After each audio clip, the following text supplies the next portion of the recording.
Yo! Welcome back to my YouTube channel. Ngayon, kwentang akyat muna tayo. Ang bundok naman ito ay tatlo sa pinakamataas na bundok sa buong Pilipinas. At ito yung nag-iisang pinakamataas na bundok sa Luzon. Ito yung Mount Pulag. Kung gusto mong tapusin to, mag-stay ka sa YouTube channel ko at tapusin mo to. Let's go.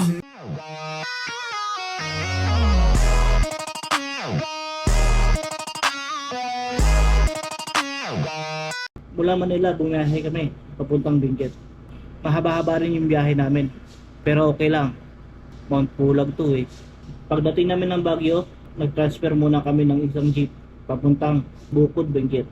Sa Bukod, Benguet naman, doon matatagpuan yung DNR. Pero bago ka pumunta ng DNR, mas okay kung magpa-medical muna. Kasi hindi hinahayaan ng taga DNR na umakyat ng Mount Pulag na walang medical certificate.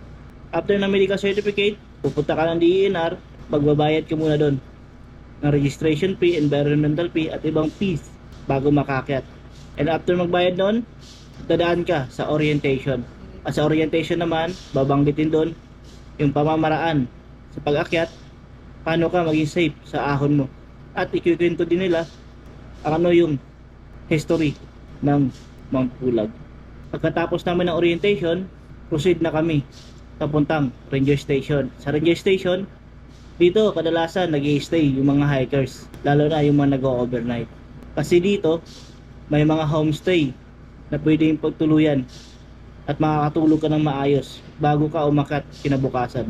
Kung ikaw naman ay hilig ng camping type, mas okay kung sa camp to kayo mag-i-stay para kinabukasan maaga na kayo umakyat. At hindi na kailangan gumising ka ng maaga at maglakad ka pa galing ng homestay papunta ng Mount Pulag. Simula pa lang ng trek, ramdam mo na yung lamig. Ang ganda ng trail, may forest part, tapos grassland, para kang nasa ibang bansa. Sobrang peaceful ng paligid, parang lahat ng pagod mo nawawala. After na ilang oras na paglalakad, narating din namin yung Camp 2 ng Mount Pulag. Dito na kami mag-overnight bago kami umakyat ng summit bukas. Grabe, ang lamig dito. Halos 0 degrees. Kaya mas masarap magsabaw dito. Perfect sa winter. Ito na yung hinihintay natin. Pagdating ng 4 AM, nag-start na kami umakyat putang summit.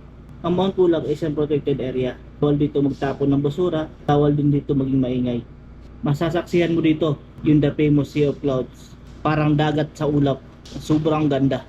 Pagdating sa ibabaw, ang masasabi ko na lang, wow, para kang nasa ibabaw ng mundo. Mawawala yung pagod mo, kaya subukan mo rin. Ang Mount Pulag nga pala ay may taas na 2,928 meters above sea level or 9,606 feet above sea level. Pag umakyat ka dito, siguraduhin mo may baon kang panlamig. Siguradong manginginig ka sa sobrang lamig. Sundin mo lang yung mga guidelines ng DENR at makinig ka sa advice ng organizer nyo bago kayo umakyat ng Mount Pulag.